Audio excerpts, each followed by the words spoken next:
Bismillahirrahmanirrahim. Assalamualaikum warahmatullahi taala wabarakatuh. Alhamdulillahillazi hadana lihaza wa ma kunna linahtadiya laula an hadanallah. Qala rabbi shrah li sadri wa yassir li amri wahlul 'uqdatam min lisani yafqahu qawli amma ba. Bismillahirrahmanirrahim. Yang pertamanya kita bersyukur kepada Ilahi kerana kita berjumpa kembali pada hari ini. Dan didoakan semoga anak murid ustazah sihat walafiat di samping keluarga tersayang, insyaAllah. Baiklah, hari ini kita akan belajar mata pelajaran ibadat. Ustazah harap semua anak murid ustazah telah bersedia pegang buku teks ibadat tu. Pegang pensel, catat, tengok mana isi penting. Okey, bersedia. Okey, dah bersedia semua ya? Baiklah. Kita teruskan, kita tengok pada tajuk pertama ialah kitab solat. Jadi, kalau berkenaan dengan solat ini, kita mesti tahu ianya dalam pengertian mesti ada dari segi bahasa, ada segi istilah. Kalau dari segi bahasa, pendek je dalam soalan nak jawab, pendek je. Dari segi istilah, kena panjang sikit lah. Tapi adalah dia punya poin-poin dia. Okay, kita tengok pada dari segi bahasa. Solat dari segi bahasa Arab berarti doa. Jadi ada soalan, apakah pengertian solat dari segi bahasa Arab? Jawablah doa. Dah dapat markah. Okey, iaitu memohon kebaikan. Firman Allah Ta'ala, Bismillahirrahmanirrahim. Wa salli alaihim inna solataka sakanul lahum wallahu sami'un alim. Sadaqallahul azim. Maksudnya, dan doakanlah untuk mereka kerana sesungguhnya doamu menjadi ketenteraman bagi mereka. Dalam solat, setiap perbuatan, setiap perkataan semuanya doa. Contoh yang paling dekat lah, ketika awak duduk antara dua sujud. Rabbi firli warhamni wajburni warfa'ni warzuqni wahdini wa'afini wa'fu'ani. Itu semua doa. Baik, contohnya macam awak solat duduk antara dua sujud kan. Rabbi firli, ya Allah ya Tuhanku, warhamni, wajburni, warfa'ni, angkatlah kami. Angkat tu apa? Dari segi amalan. Warfa'ni, warzuqni, zuqni tu apa? Bagi kami rezeki. Warzuqni, wahdini, petunjuk, wa'afini, wa'fu'ani. Jadi setiap perbuatan dan perkataan di dalam solat itu adalah doa. Kalau kita nak lagi khusyuk, lagi afdal, kita tahu setiap makna-maknanya. Barulah kita rasa Allahu Akbar, dekatnya kita dengan Tuhan. Jadi, waktu yang paling dekat dengan Tuhan bila? Waktu sujud. Masa sujud tu, awak bukan saja-saja sujud, bukan tidur. Lama-lama tu tidur, bukan. Masa sujud tu, berdoa. Bila dah baca Subhanallah wa bihamdi tu, berdoa niat dalam hati apa yang kita nak. Ya, masa solat. Okey. Dari segi istilah, awak tengok. Perkataan solat bermaksud beberapa perkataan. Apa perkataan tadi awak sebut tu lah. Bacaan surah Al-Fatihah. Okay. Dan perbuatan. Perbuatan tu apa? Awak takbiratul ihram, rukuk, sujud yang tertentu. Okay, jadi dari segi istilah, mesti ada perkataan, perbuatan, dan ia bermula dengan takbiratul ihram. Takbiratul ihram macam mana? Angkat tangan, Allahu Akbar. Jadi bermula dengan takbiratul ihram dan disudahi dengan salam. Assalamualaikum warahmatullahi. Okey, assalamualaikum, muka awak ke depan. Assalamualaikum warahmatullahi. Baru pandang kanan. Ke depan balik. Assalamualaikum warahmatullahi. Okey.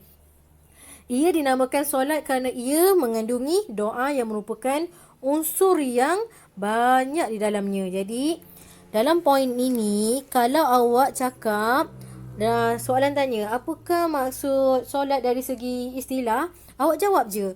Bermaksud, solat itu mempunyai perkataan dan perbuatan tertentu yang dimulai dengan takbiratul ihram dan diakhiri dengan salam. Awak fikir je awak solat, okey, aku mulakan solat dengan takbiratul ihram dan aku akhirkan dengan salam. Senang ke mudah? Senang, mudah, excellent. InsyaAllah, semua berjaya. Okey, kita teruskan kepada syarat.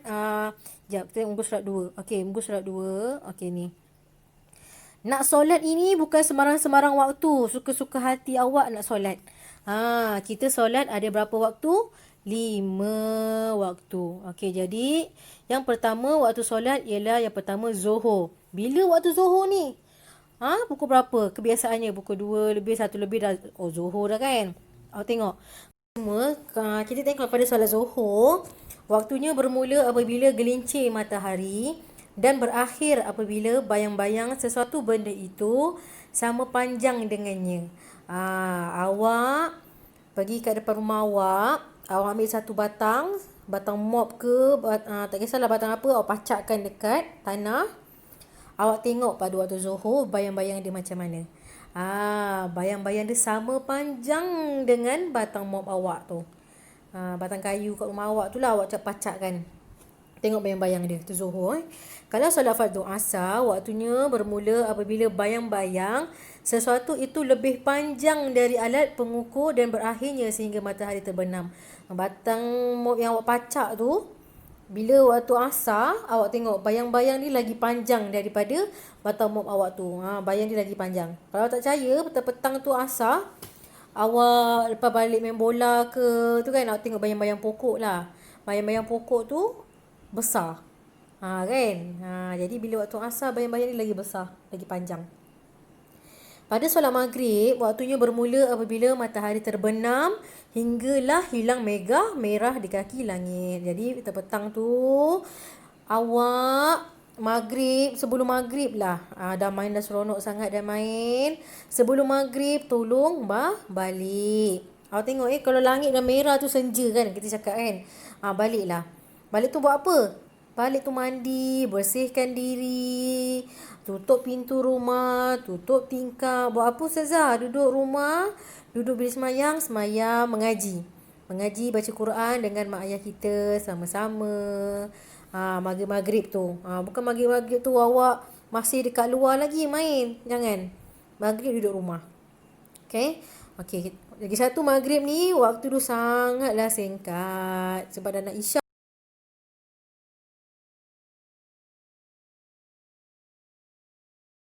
Bermula apabila hilang syafaq sehingga terbit fajar sodi. Hilanglah mega merah tu. Hingga terbit fajar sodi. Hingga sebelum subuh lah. Sebelum subuh. Jadi yang kelima, solat subuh ini bermula daripada terbit fajar sodi sehingga terbit matahari. Terbit fajar pagi-pagi tu lah. Sehingga terbit matahari. Kalau semayang dah terbit matahari tu, solat apa tu? Solat duha. Siapa pernah buat solat duha? Berapa rakaat? Yang paling mudah. 2 kan? Doa dia kan dah ada kan? Allahumma inna duha uka tu kan? Jadi amalkan insyaAllah. Solat duha ni sangat-sangat bagus. Dia bukan dari segi rezeki tau. Dia dari segi macam dipermudahkan urusan. Lepas tu kita nak buat sesuatu tu kita berasa tenang. Itu kelebihan solat solat sunat duha. Okey. Kita terus masuk muka surat 3. Semua tengok muka surat 3. Kita akan belajar syarat-syarat wajib solat.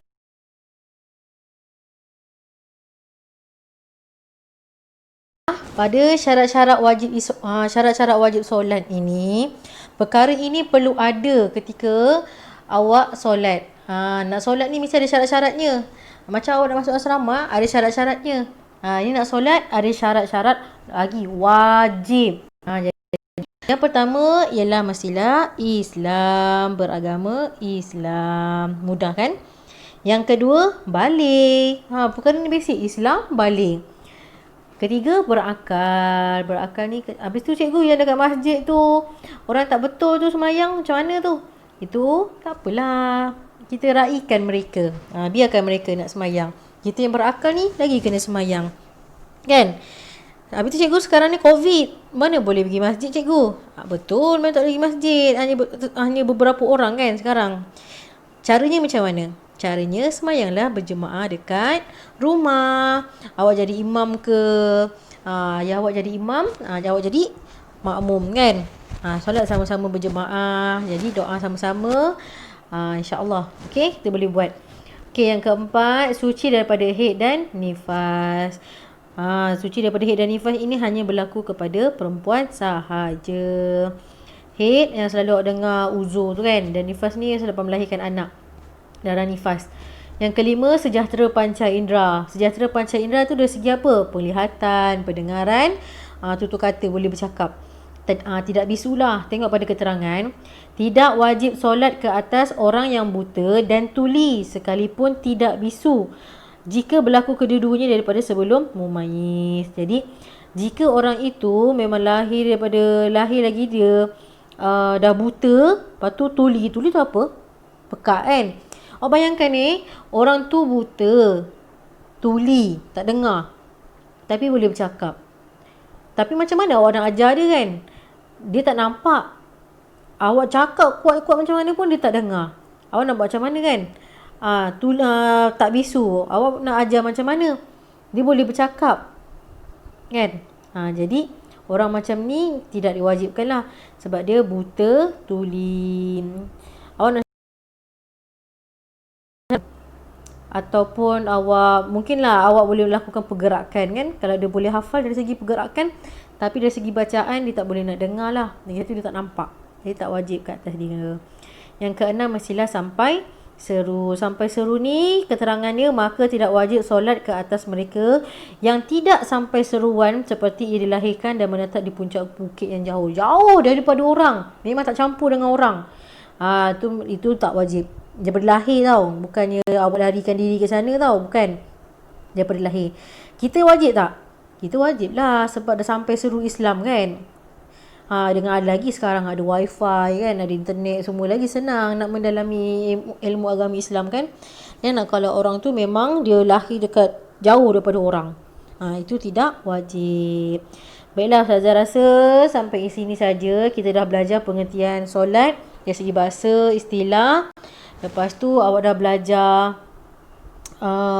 waktu solat ada 5, dengan yang terakhir syarat-syarat wajib solat. Jadi Ustazah akan bagi awak kuis, awak kena jawab. Dan akhir sekali markah mesti bagi kat Ustazah lah, sebab Ustazah nak catat berapa orang yang dah hantar. Dari segi macam gini saya memang perlu catat. Okey, setakat ini itu saja. Wabillahi taufiq wal hidayah. Wassalamualaikum warahmatullahi taala wabarakatuh.